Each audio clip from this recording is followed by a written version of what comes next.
The Samsung Galaxy S25 Ultra takes AI on phones to the next level with One UI 7 and cross-device actions, bringing AI agents into the mainstream. I went hands-on and liked the personalized AI features like now briefing, the sharper 50 megapixel ultra-wide camera, and a thinner and lighter design. But Samsung has removed a feature from the S Pen, and the S25 Ultra will cost $100 more than the iPhone 16 Pro Max. I have a confession about the Samsung Galaxy S25 Ultra. I wish my iPhone were more like it. Make no mistake, the hardware changes made by Samsung here are minimal. You get a slightly bigger 6.9-inch display, a slightly thinner and lighter design with curved corners, and a more powerful 50 megapixel ultra-wide camera.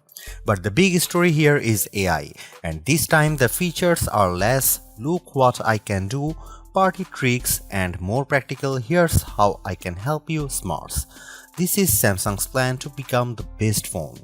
For example, you can look up the date for an upcoming concert with your voice, add it to your calendar, and send the details to your friend in a text with a single voice request. The S25 Ultra knows which apps to use and does the work for you. Welcome to the AI agent era.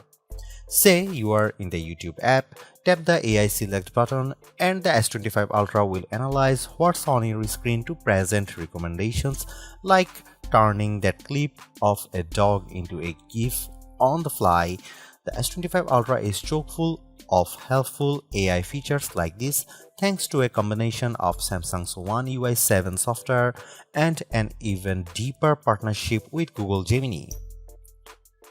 While I have only spent an hour or so with the S25 Ultra so far, I came away from my hands-on session thinking that Apple intelligence on the iPhone has a long way to go to catch up. If AI is the new battleground for smartphones, Samsung is now winning the war. The Samsung Galaxy S25 Ultra looks like yet another iterative upgrade on paper, and it kind of is on the hardware front, but at the same time Samsung is pushing the boundaries of what's possible with AI on a phone, making it more practical and personal, which is something I appreciate. The cross-app actions and the integration of Gemini in particular are impressive on the S25 Ultra, and I look forward to seeing Samsung bringing in more third-party apps for taking advantage of its AI agents. Don't get me wrong, the hardware looks solid and I appreciated the slimmer and lighter design and bigger and more durable screen.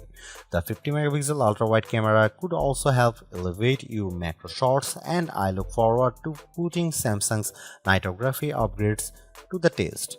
The big question is whether the S25 Ultra is worth upgrading to if Samsung winds up making many of the AI features available on older devices, and how far back they decide to go. For now though, the Galaxy S25 Ultra looks like the big screen AI phone to beat and smarter than any iPhone 16 with Apple intelligence.